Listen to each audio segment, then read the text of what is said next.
जब कोई प्राणी अपनी अंतिम सांस लेता है तो देखने वालों को लगता है कि उसका अंत हो गया, सब खत्म हो गया। लेकिन सनातन धर्म कहता है यही वह क्षण है जब जीवन का सबसे बड़ा रहस्य आरंभ होता है। शरीर निश्चल हो जाता है, लेकिन उसके भीतर जो चेतना थी वह मात्र मौन नहीं होती, वह मुक्त हो रही होती है। वह आत्मा जो इस शरीर में वास कर रही थी अब एक ऐसे मार्ग पर चल पड़ती है जहां से कोई लौटता नहीं, लेकिन उसका अस्तित्व मिटता भी नहीं।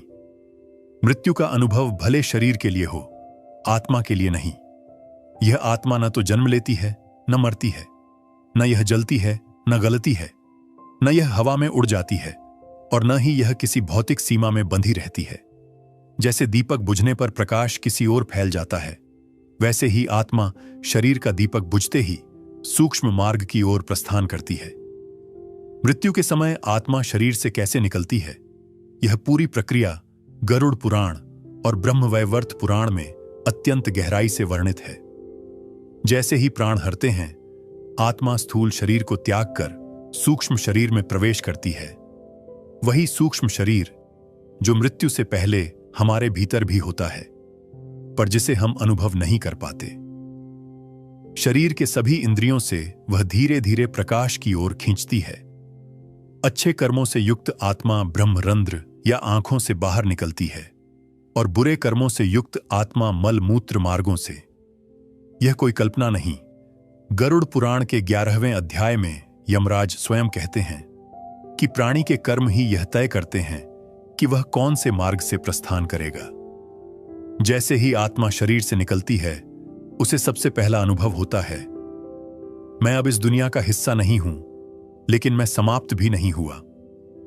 वह अपने मृत शरीर के आसपास मंडराती है, सुनना चाहती है कि लोग क्या कह रहे हैं, देखना चाहती है कि उसका अंतिम संस्कार कौन कर रहा है, और कई बार वह उन अपनों से कुछ कहना चाहती है जिनके लिए उसने जीवन भर बहुत कुछ संजोया था, लेकिन वह बोल नहीं पाती, क्योंकि अब उसके पास केवल सूक्ष्म शरीर है और यह शरीर स्थूल जगत के शब्दों से परे है।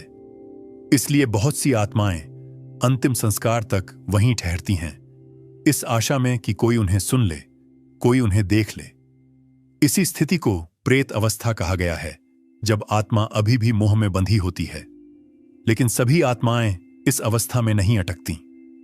गीता में श्री कृष्ण अर्जुन से कहते हैं, हे पार्थ, जो व्यक्ति मृत्यु के समय मेरा स्मरण करता है वह मेरे लोक को प्राप्त होता है। अर्थात जो आत्मा मृत्यु के क्षणों में ईश्वर में लीन होती है, वह शरीर से निकलते ही ब्रह्मलोक की ओर प्रस्थान करती है। गरुड़ पुराण इसे अर्च मार्ग कहता है। यह देव मार्ग है, जहां सूर्य की रश्मियों के साथ आत्मा ब्रह्मलोक की यात्रा करती है। ऐसे योगी, ज्ञानी और भक्ति में लीन आत्माएं उसी मार्ग से निकलती हैं। लेकिन जिनका जीवन सांसारिक मोह, इच्छाओं और विकारों में डूबा होता है, वे आत्माएं धूम मार्ग या उत्पत्ति विनाश मार्ग में जाती हैं, यानी पितृलोक या नर्क की ओर। अब आत्मा की यह यात्रा कैसे तय होती है, यह पूरी तरह उस प्राणी के कर्मों पर निर्भर करता है। गीता के अनुसार कर्मण्येवाधिकारस्ते मा फलेषु कदाचन, तुम्हारा अधिकार केवल कर्म करने में है, फल तो उसी के अनुसार मिलेगा। यमराज की गणना आत्मा के जन्म जन्मांतर के कर्मों से होती है, न कि केवल इस जीवन की घटनाओं से। इसीलिए कुछ आत्माएं 3 दिन के भीतर पुनर्जन्म पाती हैं, इसलिए तीजा मनाया जाता है।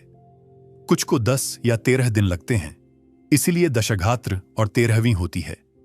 लेकिन कुछ आत्माएं 37 दिन, 1 वर्ष या कभी कभी उससे भी अधिक काल तक प्रेत अवस्था में बनी रहती हैं, विशेषकर तब जब उनकी मृत्यु आकस्मिक हो, दर्दनाक हो या कोई इच्छा अधूरी छूट गई हो। इन सब के पीछे एक नियम कार्य कर रहा होता है। आत्मा के लिए मार्ग का चयन उसके कर्म और मनोवस्था से तय होता है। गरुड़ पुराण में विस्तार से बताया गया है कि जैसे जैसे आत्मा अपनी प्रेत अवस्था से बाहर आती है, उसे यमदूतों द्वारा यमलोक ले जाया जाता है, जहां उसका कर्मफल के आधार पर विश्लेषण होता है। यह विश्लेषण कोई दंडात्मक न्यायालय जैसा नहीं है, यह पूर्णतः तात्विक और चेतन आधारित होता है। जो व्यक्ति जिस प्रकार का जीवन जीता है, उसका सूक्ष्म शरीर उसी प्रकार की ऊर्जा में ढल जाता है और वह उसी प्रकार के लोक में प्रविष्ट होता है। लेकिन इस यात्रा में कुछ आत्माएं थक जाती हैं। वे समझ नहीं पाती कि हुआ क्या है। न उन्हें यह ज्ञात होता है कि वे मर चुकी हैं और न यह कि अब उन्हें कहां जाना है। यही वे आत्माएं हैं जो कभी अपने घरों में, कभी प्रियजनों के आसपास और कभी अपने अधूरे सपनों के इर्द गिर्द भटकती रहती हैं। ये आत्माएं किसी को डराने नहीं आती। वे तो बस चाहती हैं कि कोई उन्हें देख ले, उन्हें सुने और उन्हें मार्ग दिखाए। सनातन धर्म में इन्हें भटकती हुई आत्माएं कहा गया है और इनके उद्धार के लिए विशेष क्रियाएं बताई गई हैं, जैसे पिंडदान, तर्पण और श्राद्ध। यह श्राद्ध केवल एक रस्म नहीं है, यह उस आत्मा को सूक्ष्म स्तर पर ऊर्जा भेजने की विधि है जिससे वह आगे की यात्रा तय कर सके। क्योंकि आत्मा केवल कर्म से ही नहीं, भावनाओं से भी बंधी होती है। जब कोई आत्मा यह महसूस करती है कि उसके प्रियजन उसे याद कर रहे हैं, उसके लिए प्रार्थना कर रहे हैं और उसे शांति की शुभकामनाएं दे रहे हैं, तो वह धीरे धीरे अपने मोह से मुक्त होती है और प्रकाश की ओर चल पड़ती है। इसीलिए सनातन धर्म में पितृपक्ष को इतना महत्वपूर्ण माना गया है। यह वह समय है जब आत्माएं पृथ्वी लोक के समीप होती हैं और हम उनसे भावनात्मक रूप से जुड़ सकते हैं, उन्हें तर्पण द्वारा श्रद्धांजलि दे सकते हैं। लेकिन अब एक और रहस्य सामने आता है। क्या आत्मा सिर्फ किसी एक लोक में जाती है और फिर वहीं रहती है? नहीं। गरुड़ पुराण और ब्रह्मवैवर्त पुराण यह स्पष्ट करते हैं कि आत्मा की यात्रा बहुआयामी है। यह न तो एक सीढ़ी की तरह ऊपर चढ़ने की प्रक्रिया है, न ही किसी जेल की तरह सीमित है। आत्मा की चेतना जिस स्तर पर है, वह उसी कंपन के लोक में स्थित होती है। उच्च चेतना वाली आत्माएं देवलोक, ब्रह्मलोक में रहती हैं, जहां केवल प्रेम, ज्ञान और सेवा होती है। वहीं निम्न चेतना वाली आत्माएं प्रेत योनि, नर्क या असुर लोक में जाती हैं, जहां उनकी अधूरी इच्छाएं, विकार और कष्ट उन्हें बंधन में डालते हैं। और इसी के साथ हम प्रवेश करते हैं आत्मा की उस रहस्यमयी अवस्था में जहां वह पुनर्जन्म के लिए स्वयं को तैयार करती है। यह केवल एक नियति का खेल नहीं है, यह आत्मा की चेतना और उसकी पूर्व वृत्तियों का परिणाम है। जैसे बीज में वृक्ष छिपा होता है, वैसे ही आत्मा में उसका अगला जन्म छिपा होता है। यमराज का लोक केवल दंड का स्थल नहीं है, वह आत्मा की दिशा तय करने का स्थल है। वहां आत्मा को यह दिखाया जाता है कि उसके जीवन में कौन से कर्म अच्छे थे, कौन से अधूरे रह गए और अगली यात्रा में किस प्रकार के अनुभव उसे मिलेंगे। इसीलिए गरुड़ पुराण कहता है, जो आत्मा शुद्ध होकर आती है उसे देवलोक मिलता है, जो भटकी होती है उसे प्रेतलोक मिलता है और जो पाप में डूबी होती है उसे यातना लोक मिलता है। इस गूढ़ ज्ञान के पश्चात आत्मा की यात्रा एक और महत्वपूर्ण चरण में प्रवेश करती है, वह अवस्था जहां वह पुनर्जन्म के लिए धीरे धीरे आगे बढ़ने लगती है। पर यह कोई साधारण यात्रा नहीं होती। यह केवल एक देह से दूसरी देह में कूद जाना नहीं, बल्कि यह एक अदृश्य लेकिन अचूक गणना है, आत्मा की चेतना, उसके संस्कार और उसके संचित कर्मों के मिलन की। गरुड़ पुराण और ब्रह्मवैवर्त पुराण दोनों ही इस रहस्य को स्पष्ट करते हैं कि आत्मा का अगला जन्म किन परिस्थितियों में होगा। यह उसकी अब तक की यात्रा की ऊर्जा पर निर्भर करता है। जैसे कोई बीज अपने भीतर वह पूरा वृक्ष लेकर चलता है जो वह बनने वाला है, वैसे ही आत्मा अपने भीतर वह पूरा जीवन लेकर चलती है जो उसे फिर जीना है। यह जन्म कब होगा, कहां होगा, किस माता पिता के गर्भ से होगा, यह सब उस आत्मा की चेतना में पहले से अंकित होता है। लेकिन यह योजना आत्मा स्वयं नहीं बनाती, यह नियति बनाती है, वह अदृश्य व्यवस्था जो सृष्टि को पक्षपात के केवल ऊर्जा और कर्म के सिद्धांतों पर संचालित करती है। 84 लाख योनियों की जो गिनती शास्त्रों में दी गई है, वह केवल डराने के लिए नहीं है, वह आत्मा की चेतना के स्तरों का पूरा मानचित्र है। निम्नतम कंपन की आत्माएं कीट पतंग, जंतु, तृण, जलचर, पशु पक्षी जैसी योनियों की ओर जाती हैं और वही आत्मा जब अपनी चेतना को परिष्कृत करती है तो मनुष्य योनि को प्राप्त करती है। यह मनुष्य योनि कोई साधारण अवस्था नहीं है, यह आत्मा को मोक्ष के समीप लाने वाला एक अत्यंत दुर्लभ अवसर है। इसीलिए सनातन धर्म कहता है, मनुष्य जन्म दुर्लभ है। श्री कृष्ण गीता में कहते हैं, मामुपेत्य पुनर्जन्म दुखालयम शाश्वतम नाप्नुवन्ति महात्मानः संसिद्धिम परमाम गतः। अर्थात जो भक्त मुझ में स्थित हो जाते हैं वे इस दुखमय और अस्थायी संसार में पुनः जन्म नहीं लेते। लेकिन जो आत्माएं अभी माया के प्रभाव से मुक्त नहीं हुई हैं, उन्हें यह चक्र बार बार भोगना पड़ता है। और यही पुनर्जन्म का रहस्य है। यह शरीर नहीं बल्कि आत्मा की परिपक्वता की यात्रा है। अब प्रश्न यह है कि आत्मा को नया शरीर प्राप्त करने में कितना समय लगता है। इसका उत्तर एक जैसा नहीं होता। गरुड़ पुराण में कहा गया है कि कुछ आत्माएं 3 दिन के भीतर गर्भ में प्रवेश कर जाती हैं, कुछ को 13 दिन और कुछ को 1 वर्ष से अधिक समय तक प्रतीक्षा करनी पड़ती है। यह आत्मा की गति, उसके कर्म और उसकी इच्छाओं की तीव्रता पर निर्भर करता है। कई बार कोई स्त्री गर्भवती होती है और उसी समय कोई आत्मा जो जन्म के लिए तैयार है उसके गर्भ में प्रवेश कर जाती है। वही आत्मा 9 महीनों तक गर्भ में रहती है, जहां उसे उसके कर्मों के अनुरूप सुख या दुख का अनुभव होता है। शिव पुराण में कहा गया है कि गर्भ में आत्मा को अपने सारे पिछले जन्मों की स्मृति होती है। वह देखती है, मैंने क्या क्या किया, कहां भटका और इस बार मुझे क्या करना है। लेकिन जैसे जैसे वह जन्म के करीब आती है, वह स्मृति धीरे धीरे मिटी जाती है। यह विस्मरण एक श्राप नहीं बल्कि एक वरदान है, ताकि आत्मा एक नई शुरुआत कर सके और पुराने बोझ से मुक्त होकर इस जीवन को नए भाव से जी सके। परंतु कुछ आत्माएं जो विशेष होती हैं, आर्षितुल्य, तपस्वी या संत, वे उस स्मृति को संक्षेप में लेकर जन्म लेती हैं। यही कारण है कि कुछ बालक जन्म लेते ही अपनी पूर्व जन्म की घटनाएं बता देते हैं और कई बार वे पूर्ण सत्य सिद्ध होती हैं। पुनर्जन्म का यह चक्र केवल एक भोग नहीं, एक अवसर भी है। आत्मा अपने कर्मों को भोग कर, उसे समझकर, उसे सुधार कर ईश्वर के समीप पहुंच सकती है। यही उद्देश्य है इस चक्र का, न कि किसी को दंड देना। आत्मा की चेतना यदि शुद्ध होती है तो वह उस शरीर में भी दिव्यता का अनुभव करती है जो अत्यंत कष्टप्रद है, और यदि चेतना विकृत हो तो वह स्वर्ग के सुखों में भी बेचैनी अनुभव करती है। इसीलिए गीता में श्री कृष्ण बार बार कहते हैं, जो समत्व में स्थित है वही योगी है। अर्थात जो सुख और दुख, जन्म और मृत्यु, सफलता और विफलता को समान भाव से देखता है, वही सच्चा आत्मज्ञानी है। अब इस जन्म को प्राप्त करने के बाद आत्मा क्या करती है? क्या वह केवल भोगती है या सीखती भी है? शास्त्र कहते हैं, आत्मा वही अनुभव बार बार खींचती है जो उसने अधूरा छोड़ा था। किसी जन्म में अधूरी रही कोई प्रेम कथा, कोई प्रतिज्ञा, कोई अपराध बोध, कोई सेवा का कार्य, सब अगली यात्रा में दोबारा सामने आते हैं। यही कारण है कि जीवन में कभी कभी ऐसा लगता है कि हम कुछ नया नहीं कर रहे, बल्कि किसी अधूरे पथ को दोबारा पूर्ण करने की कोशिश कर रहे हैं। आत्मा को वह रिश्ते, वे लोग, वे स्थान दोबारा मिलते हैं ताकि जो सीखा नहीं गया वह इस बार सीखा जा सके। और यही पुनर्जन्म की सबसे गूढ़ सच्चाई है। यह ईश्वर का दिया गया अवसर है। कोई दंड नहीं, कोई सजा नहीं, बल्कि चेतना की पूर्णता की ओर एक और कदम।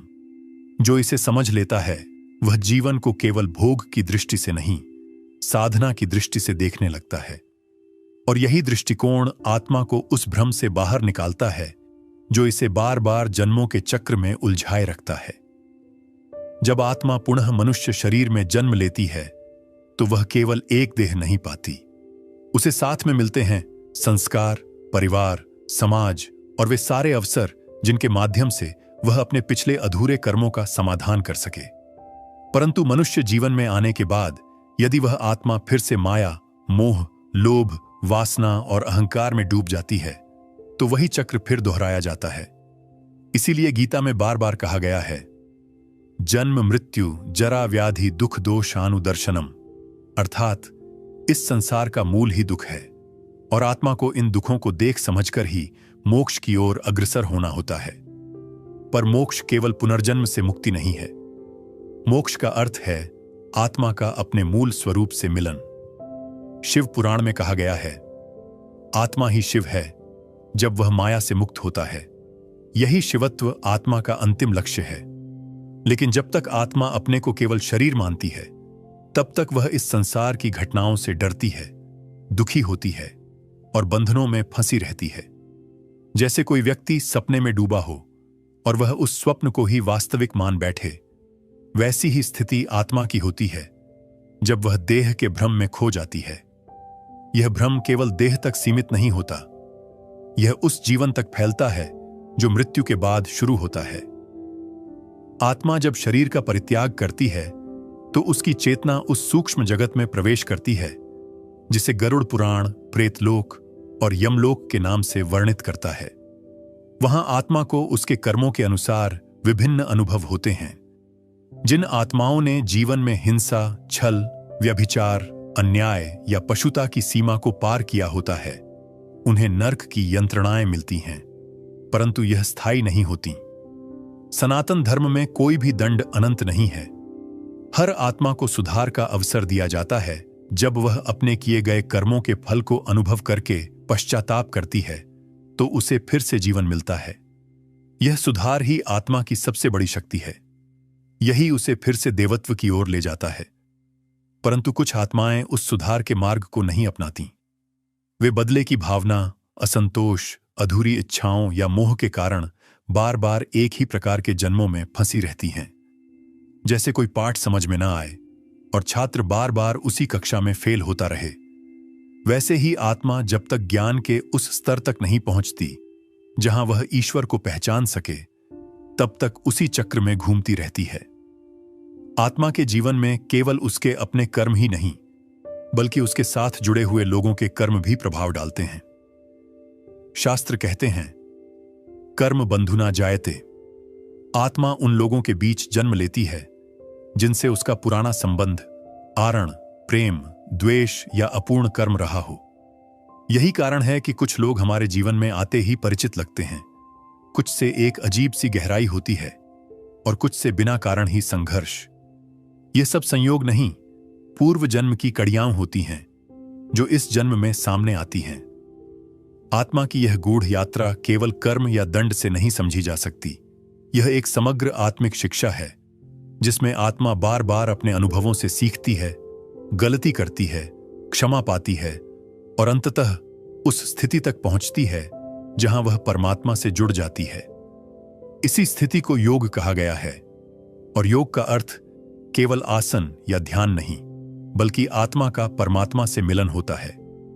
जब आत्मा मृत्यु के बाद विभिन्न अवस्थाओं में होती है, कभी यमलोक, कभी प्रेतलोक, कभी पितृलोक, तब भी वह स्थिर नहीं होती। उसके भीतर एक कंपन होता रहता है जो उसे पुनः अपने जीवन की ओर खींचता है। वह यह अनुभव करती है कि कुछ तो अधूरा रह गया है और यह अधूरापन ही आत्मा को बार बार जन्म लेने को विवश करता है। यह अधूरापन केवल सांसारिक नहीं होता, यह कई बार आत्मा की करुणा, उसकी सेवा, उसका प्रेम, उसका ज्ञान अधूरा होने का संकेत होता है। बहुत सी आत्माएं जो अपने पिछले जीवन में कोई बड़ा उद्देश्य लेकर आई थीं, पर उसे पूर्ण नहीं कर सकीं, वे अगली बार जन्म लेने के लिए स्वयं तैयार रहती हैं। वे किसी विशेष भूमि, समय या परिवार को प्राप्त करने की पात्रता रखती हैं ताकि इस बार वे अपने संकल्प को पूर्ण कर सकें। यही कारण है कि कुछ आत्माएं अत्यंत विशेष होती हैं। वे बाल्यकाल से ही विवेकशील, करुणाशील या अत्यंत बुद्धिमान होती हैं। उनके भीतर एक अलौकिक जागरूकता होती है क्योंकि वह आत्मा पहले से ही जागरूक होकर आई होती है। सभी आत्माएं ऐसी नहीं होती। बहुत सी आत्माएं अपने जीवन में इतनी अधिक उलझी होती हैं कि उन्हें मृत्यु के बाद भी यह झात नहीं होता कि वे मर चुकी हैं। वे अपने ही घरों में घूमती हैं, अपने प्रियजनों से बात करने की कोशिश करती हैं, और जब कोई उन्हें नहीं देखता, न सुनता, तब वे क्रोधित हो जाती हैं, दुखी हो जाती हैं। यही स्थिति उन्हें प्रेत योनि में ले जाती है। यह कोई राक्षसी रूप नहीं होता, यह केवल एक मोह और भ्रम की स्थिति होती है। इन आत्माओं को मुक्त करने के लिए सनातन धर्म ने श्राद्ध, तर्पण, ब्राह्मण भोज और गीता पाठ जैसे उपाय बताए हैं। ताकि वे आत्माएं यह समझ सकें कि अब उनका समय पूरा हो चुका है और उन्हें आगे बढ़ना है। और जब कोई परिवारजन उन्हें प्रेमपूर्वक याद करता है, उनके लिए दीप जलाता है, मंत्रोच्चार करता है, तो वह आत्मा उस ऊर्जा को अनुभव करती है। यही अनुभव उसे शांति देता है और आगे की ओर चलने की प्रेरणा भी। जब आत्मा पुनः शरीर धारण करने की प्रक्रिया में प्रवेश कर रही होती है, उस समय उसका मनोबल, चेतना और संकल्प इस बात को तय करते हैं कि अगला जीवन उसकी आत्मिक यात्रा में सहायक होगा या नहीं। कुछ आत्माएं इसी क्षण अपने जीवन का गहन पुनरावलोकन करती हैं, एक अंतर्मुखी दृष्टि से, ताकि जिस रास्ते पर वे चली थीं, अब उसकी दिशा को बदला जा सके। यह पुनरावलोकन किसी न्यायाधीश के सामने खड़े होकर दंड सुनने जैसा नहीं होता, यह आत्मा का स्वयं से संवाद होता है। सनातन धर्म कहता है कि आत्मा स्वयं ही अपने हर कर्म का साक्षी होती है। यमराज का लोक भले प्रतीकात्मक रूप से न्याय का केंद्र कहा गया हो, लेकिन वास्तविक निर्णय आत्मा अपने भीतर लेती है। वह अपने ही कर्मों को देखती है, उनके प्रभाव को समझती है और फिर उसी के अनुसार अपनी अगली यात्रा का आधार बनाती है। इस समय आत्मा उन सबसे गहरे संबंधों और कर्म बंधनों की समीक्षा करती है जिन्हें उसने पिछले जीवन में छुआ था। कभी कोई अपमानित किया गया व्यक्ति, कभी कोई अनदेखा प्रेम, कभी कोई अधूरी सेवा, कभी किसी निर्दोष पर किया गया अन्याय। ये सब उसकी चेतना के सामने फिल्म की तरह प्रकट होते हैं और आत्मा को यह देखने को मिलता है कि उसका एक एक कार्य कितनी गहराई तक किसी अन्य के जीवन को प्रभावित करता है। यह अनुभव इतना तीव्र होता है कि आत्मा भीतर तक कांप जाती है और तब उसके भीतर एक गहरा संकल्प जन्म लेता है, सुधार का, सेवा का, क्षमा मांगने का और प्रेम को पूर्णता तक पहुंचाने का। गरुड़ पुराण में कहा गया है कि आत्मा को अगला जन्म केवल उसकी इच्छा से नहीं, उसकी पात्रता से मिलता है। यदि वह पिछले जन्म में मनुष्य रही हो, परंतु अत्यंत तामसिक विचारों से भरी रही हो, हिंसा, व्यसन, अन्याय और लालच में डूबी रही हो, तो वह पशु योनि में जन्म ले सकती है। वहीं यदि कोई पशु या पक्षी अत्यंत भक्तिभाव, सेवा और त्याग के गुण लेकर मरता है, तो उसे मनुष्य योनि मिल सकती है। आत्मा का कोई स्थायी जाति या रूप नहीं होता, वह ऊर्जा है जो अपने कर्मों के अनुसार विभिन्न रूपों में जन्म लेती है। वेदों में कहा गया है, यथा कर्मा यथा श्रुतम, जैसी क्रिया वैसी गति। यही नियम आत्मा पर भी लागू होता है। कोई ब्राह्मण, क्षत्रिय या वैश्य केवल जन्म से नहीं होता, उसके गुण और कर्म तय करते हैं कि वह किस प्रकार की चेतना धारण करेगा। यही कारण है कि सनातन धर्म में जन्म नहीं, गुण को प्रधानता दी गई है। एक ब्राह्मण यदि लोभ, अहंकार और द्वेष से भरा हो, तो वह अगली बार शूद्र या पशु रूप में जन्म ले सकता है। और एक शूद्र यदि भक्ति, विनम्रता और सेवा से भरा हो, तो वह अगली बार किसी ज्ञानी, आर्ष या तपस्वी के रूप में जन्म ले सकता है। जब आत्मा नए जीवन की ओर बढ़ रही होती है, तब वह केवल माता पिता ही नहीं चुनती, बल्कि वह उस समाज, परिस्थिति, समय और परिस्थिति को भी प्राप्त करती है जो उसके लिए एक नया पाठ बन सके। यही कारण है कि कभी कोई बच्चा अत्यंत निर्धन परिवार में जन्म लेता है, तो कोई राजसी वैभव में। यह किसी ईश्वर की कृपा या क्रूरता नहीं, बल्कि आत्मा की स्वयं चुनी हुई पाठशाला होती है, जिसमें उसे वह सीखना होता है जो पिछली यात्रा में छूट गया था।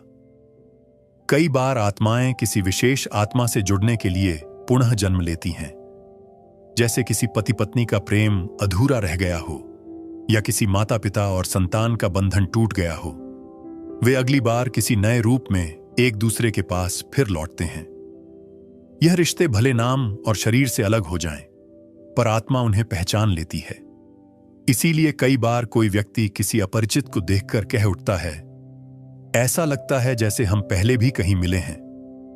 यह मात्र भावना नहीं, आत्मा की गहराई से उपजी स्मृति होती है, जो चेतना के सूक्ष्म तल पर जागृत होती है।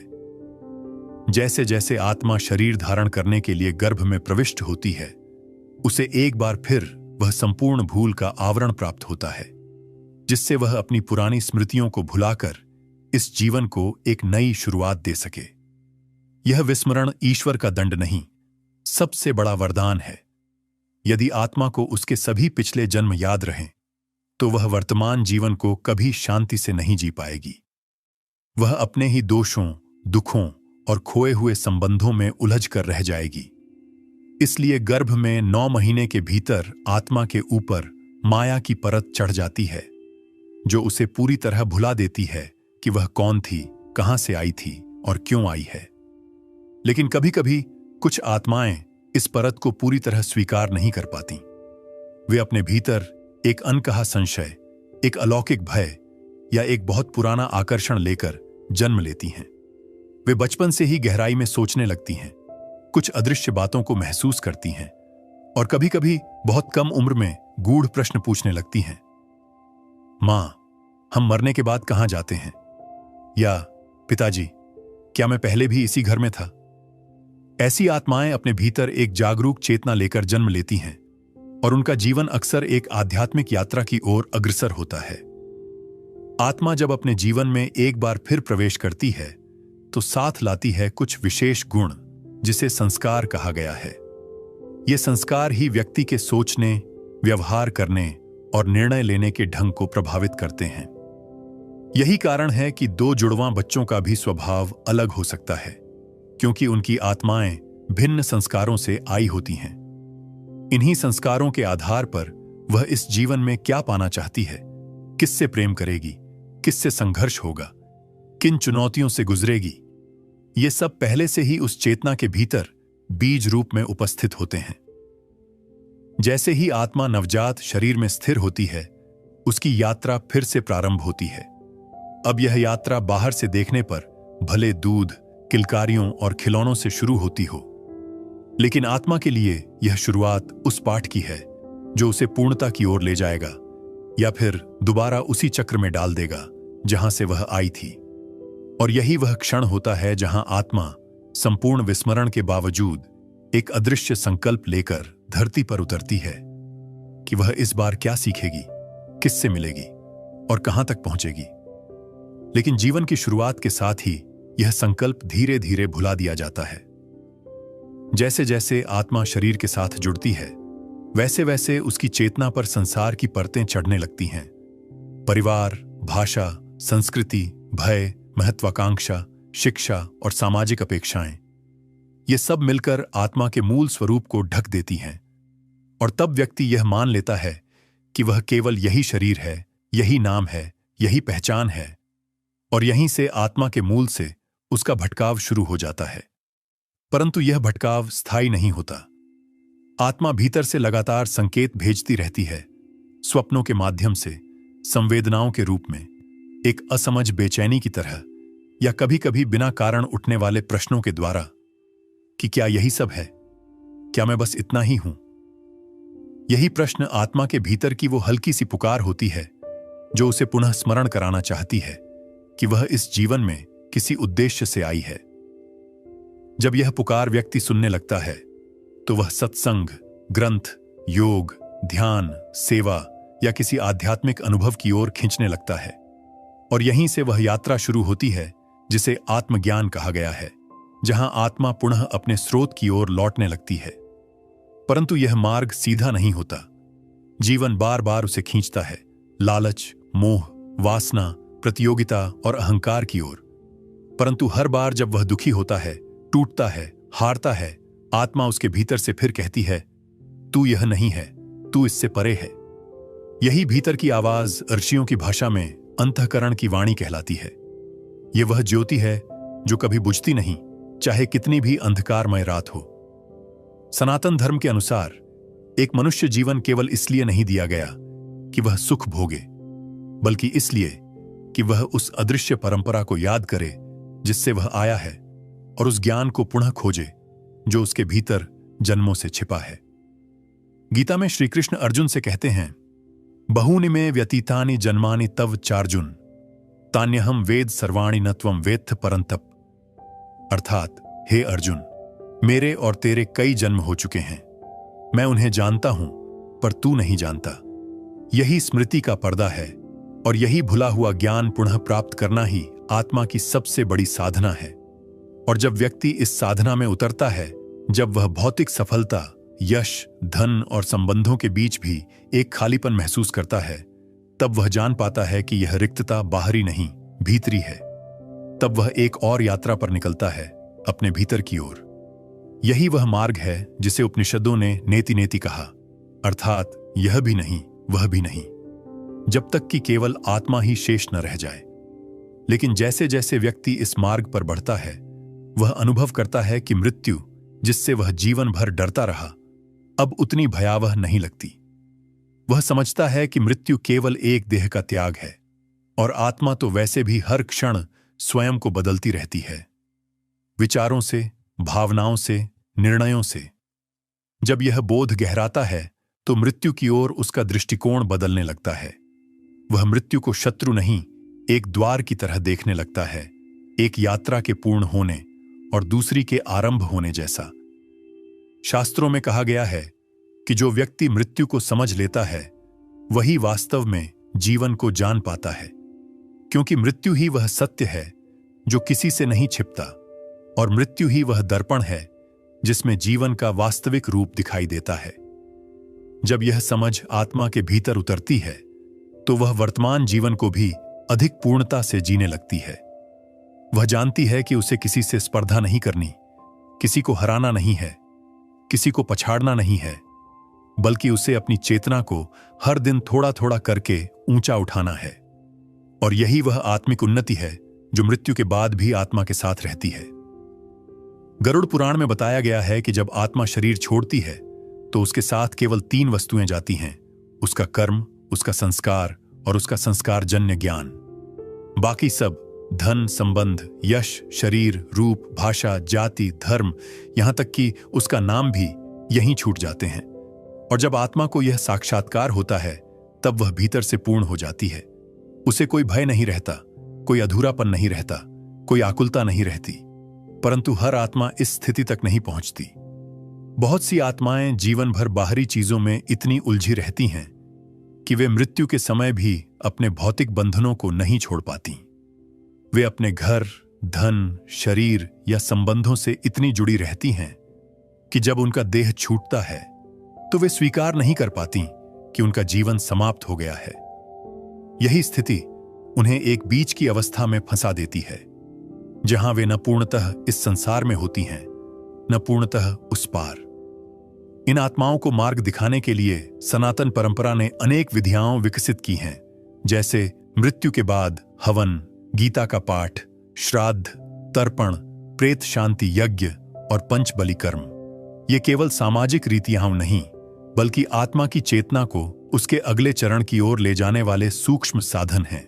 जब कोई आत्मा इन ऊर्जा तरंगों को ग्रहण करती है, तो वह धीरे धीरे उस बंधन से मुक्त होती है जो उसे इस लोक से जोड़े रखता है। यह मुक्ति कोई अचानक चमत्कार नहीं, यह एक शांत, करुणामय प्रक्रिया होती है, जहां प्रेम और श्रद्धा की शक्ति आत्मा को दिशा देती है। जैसे ही आत्मा यह स्वीकार कर लेती है कि उसका पूर्व जीवन समाप्त हो चुका है और अब उसे आगे बढ़ना है, वैसे ही उसके चारों ओर का ऊर्जा क्षेत्र बदलने लगता है। वह उस प्रकाश की ओर आकर्षित होती है जिसे शास्त्रों में दिव्य ज्योति कहा गया है, एक ऐसी आकाशीय चेतना जो आत्मा को ऊपर की ओर खींचती है और उसका नया मार्ग प्रशस्त करती है। यही वह मोड़ होता है जहां आत्मा या तो पुनर्जन्म की ओर बढ़ती है, या यदि उसकी चेतना पूर्ण रूप से निर्मल हो चुकी हो तो वह मोक्ष की ओर अग्रसर होती है। परंतु मोक्ष कोई स्थान नहीं है जहां आत्मा जाकर बैठ जाए। यह कोई स्वर्ग की स्थायी सीट नहीं है, यह एक अवस्था है, एक ऐसी अवस्था जहां आत्मा के भीतर कोई आकांक्षा शेष नहीं रहती, कोई प्यास नहीं बचती, कोई संकल्प अधूरा नहीं रहता। जहां आत्मा परम शांति को पा लेती है और ईश्वर में लीन हो जाती है, वही मोक्ष है। गीता में श्री कृष्ण कहते हैं, यम लब्ध्वा छा परम लाभम मन्यते नाधिकम ततः, अर्थात जिसे प्राप्त कर लेने के बाद आत्मा किसी अन्य लाभ की इच्छा नहीं करती, वही परम स्थिति है। लेकिन यह स्थिति किसी को आसानी से नहीं मिलती। इसके लिए जन्मों जन्मों की साधना, सेवा और समर्पण आवश्यक होता है। यही कारण है कि अधिकतर आत्माएं मोक्ष के बजाय पुनर्जन्म का मार्ग अपनाती हैं, क्योंकि उनके भीतर अभी भी कुछ अधूरा होता है। कुछ प्रेम अधूरा होता है, कुछ अपराध बोध अनकहा होता है, कुछ सेवा बाकी होती है, कुछ सीखना शेष होता है। और इसी अधूरेपन की प्रेरणा उन्हें फिर से पृथ्वी पर लौटने को विवश करती है। यह लौटना कोई सजा नहीं है, यह एक अवसर होता है, एक और बार जीवन को एक नई दृष्टि से देखने का, अनुभव करने का और पूर्णता की ओर बढ़ने का। जब आत्मा पुनः जन्म लेने के लिए तैयार होती है तो उसे एक दिव्य समीकरण में रखा जाता है, जहां उसके पिछले सभी जन्मों के कर्म, संस्कार और चेतना के स्तर की गणना होती है। यह गणना कोई कंप्यूटर या मशीन नहीं करता, यह ऊर्जा की एक ऐसी व्यवस्था है जो त्रुटिहीन है। इसे ही सनातन शास्त्रों में कर्म सिद्धांत कहा गया है, एक ऐसा नियम जो समय, स्थान और परिस्थिति की सीमाओं से परे काम करता है। आत्मा को उस समय, उस स्थान और उन माता पिता में जन्म दिया जाता है जो उसकी आगे की यात्रा के लिए सर्वश्रेष्ठ हो। यहां से आत्मा गर्भ में प्रवेश करती है और उस गर्भकाल के 9 महीने आत्मा के लिए एक सूक्ष्म तप की तरह होते हैं। वह अंधकार में होती है, सीमित होती है, लेकिन भीतर ही भीतर उसके चेतन कण नए शरीर से जुड़ते हैं। शास्त्रों में कहा गया है कि गर्भ की 8वीं या 9वीं मास में आत्मा को पुनः अपनी कुछ स्मृतियां जागृत होती हैं और वह ईश्वर से प्रार्थना करती है कि इस बार वह अपने उद्देश्य को न भूले और जीवन को व्यर्थ न करे। लेकिन जैसे ही वह जन्म लेती है, माया की परतें एक बार फिर से उसकी चेतना को ढक देती हैं। जन्म लेने के बाद आत्मा का नया जीवन प्रारंभ होता है, लेकिन वह भीतर से पूरी तरह रिक्त नहीं होती। वह जन्मजात गुणों, रुचियों और झुकावों के साथ आती है। कोई बालक संगीत के प्रति आकर्षित होता है, कोई जन्म से ही दयालु होता है, कोई विज्ञान में रुचि रखता है, कोई तप में। यह सब संयोग नहीं है, यह पूर्व जन्म की वह छाया है जो उसके वर्तमान व्यक्तित्व को आकार दे रही होती है। और इसी से यह भी सिद्ध होता है कि आत्मा हर जन्म में कोई नया पात्र नहीं बनाती। वह अपने भीतर पुरानी कहानियों की गूंज लेकर चलती है, परंतु इस जीवन में जब वह फिर से बड़े होकर दुनिया में रमने लगती है, तब एक बार फिर वह अपने उद्देश्य से भटक सकती है। यही कारण है कि आत्मा को बार बार जगाने के लिए जीवन स्वयं ही कुछ घटनाएं भेजता है। कोई गहरा आघात, कोई अप्रत्याशित सुख, कोई बिछोह, कोई रहस्यमय मिलन। ये सब अनुभव आत्मा को उसकी गहराई में उतरने का निमंत्रण होते हैं, और जो आत्मा इस निमंत्रण को सुन लेती है वही फिर एक बार आत्मिक जागरण की ओर बढ़ती है। शिव पुराण में कहा गया है कि जब आत्मा अपने भीतर के शिव को पहचान लेती है, अर्थात जब वह जान लेती है कि वह कोई सीमित देह नहीं बल्कि स्वयं ब्रह्मरूप है, तभी वह मुक्त होती है। परंतु यह मुक्ति केवल मृत्यु के बाद नहीं, जीवन के भीतर ही संभव है। जो व्यक्ति अपने जीवन में रहते हुए ही आत्मा के स्वरूप को पहचान लेता है, वही मृत्यु के बाद भ्रम में नहीं पड़ता। उसे न प्रेतयोनि की आवश्यकता होती है, न यमलोक की अदालत में जाना पड़ता है। वह मृत्यु के बाद सीधे ब्रह्मज्योति में लीन हो जाता है, क्योंकि उसने जीवन रहते ही आत्मा को समझ लिया होता है। लेकिन जो आत्माएं इस सत्य को नहीं समझ पाती, जो मृत्यु को अंत मान लेती हैं, जो शरीर के साथ ही स्वयं को सीमित समझ लेती हैं, वे मृत्यु के बाद भी उसी भ्रम में फंसी रहती हैं। वे अपने ही विचारों के घेरे में घूमती हैं, अपने ही संकल्पों और वासनाओं में उलझी रहती हैं, और यही भ्रम उन्हें पृथ्वी के चारों ओर मंडराने को मजबूर करता है। वे वही आत्माएं होती हैं जो कभी कभी हमें सपनों में दिखाई देती हैं, घरों में हलचल करती हैं और बिना कारण किसी उपस्थिति का आभास देती हैं।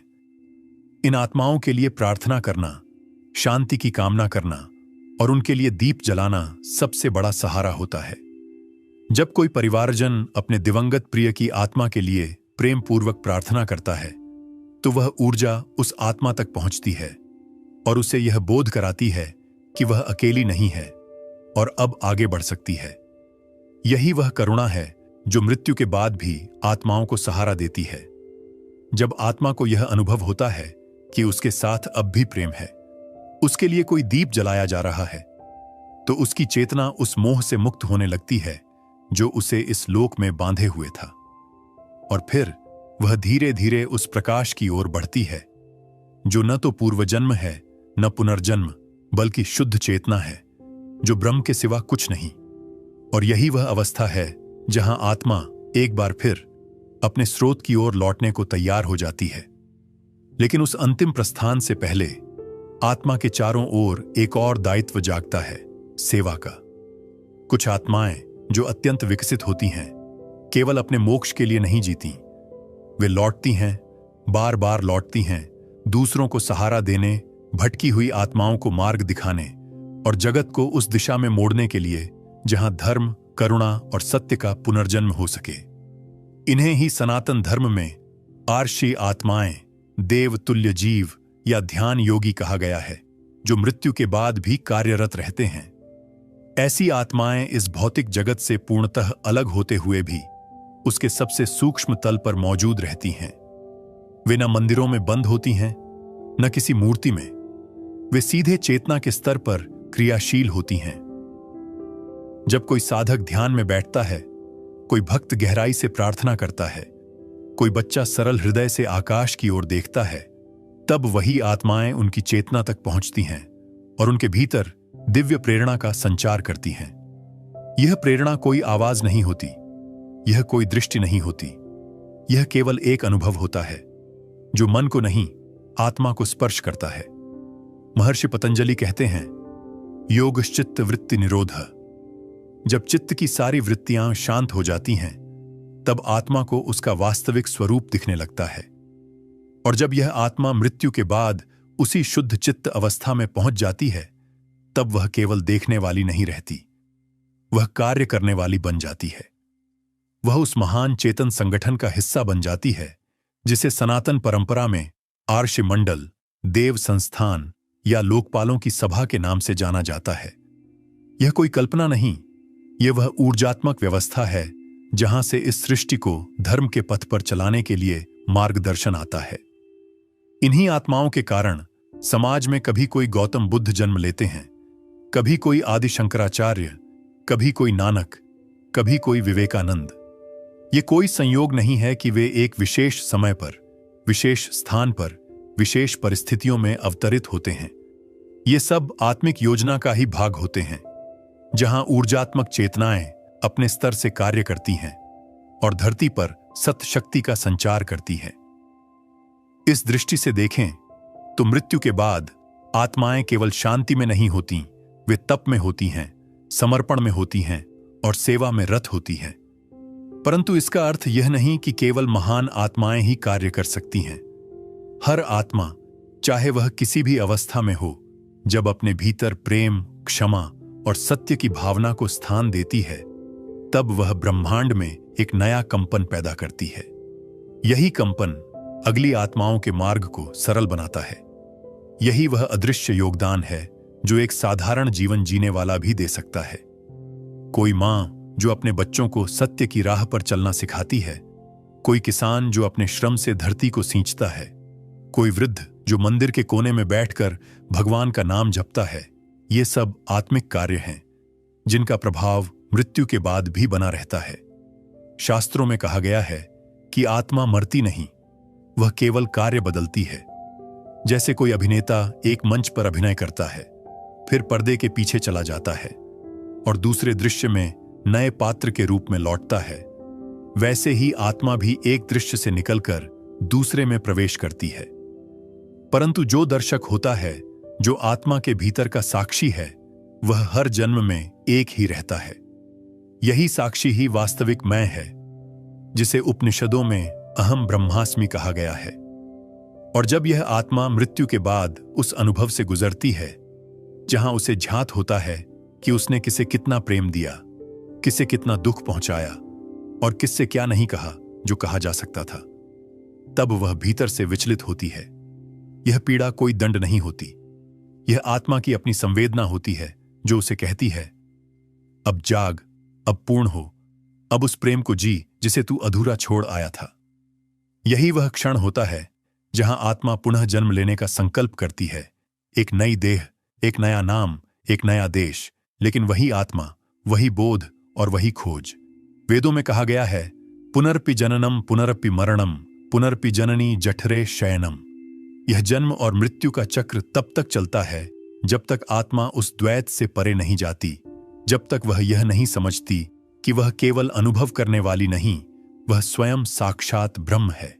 और जब यह बोध स्थायी हो जाता है, तब मृत्यु केवल एक पंखुड़ी की तरह झरती है और आत्मा मुक्त होकर उस स्रोत में विलीन हो जाती है जहां न समय है, न देह, न नाम, केवल शुद्ध प्रकाश, केवल शुद्ध प्रेम। लेकिन इसके लिए जीवन को साधना बनाना पड़ता है। केवल मरने के बाद शांति पाने की आशा करना पर्याप्त नहीं है। जैसा जीवन जिया गया है, वैसी ही गति आत्मा को मिलती है।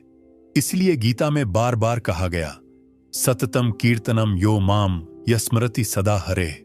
जो निरंतर मुझे याद करता है, उसका अंत भी स्मरण में ही होता है, और जो अंत स्मरण में होता है, उसका नया आरंभ पूर्णता में होता है। यही स्मरण मृत्यु के समय आत्मा की दिशा तय करता है। अंतिम क्षण में क्या स्मरण आया, भय, मोह, पश्चाताप या परम प्रेम, उसी कंपन पर आत्मा की गति निर्धारित होती है।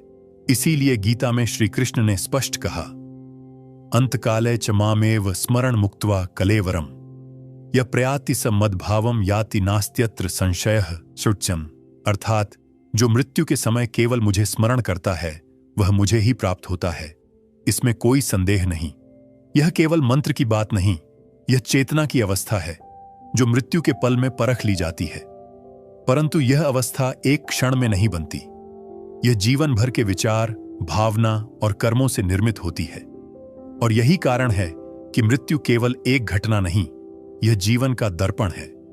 जिसने जीवन को जागरूक होकर जिया है, जिसने हर संबंध में प्रेम बोया है, जिसने क्षमा किया है, जिसने सेवा की है, और जिसने कभी अपनी आत्मा की पुकार को अनसुना नहीं किया, उसकी मृत्यु एक महोत्सव होती है। उसके लिए मृत्यु वह द्वार बन जाती है जिससे होकर आत्मा एक उच्चतर यात्रा की ओर प्रवेश करती है।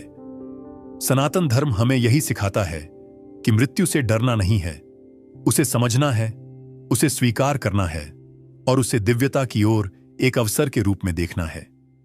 यही कारण है कि हमारे शास्त्रों में मृत्यु के बाद की हर विधि, चाहे वह गीता का पाठ हो, चाहे तर्पण, श्राद्ध, ब्राह्मण भोज या पिंडदान, सभी आत्मा की चेतना को उस दिशा में प्रेरित करते हैं जहां से वह भटकाव से मुक्त हो सके।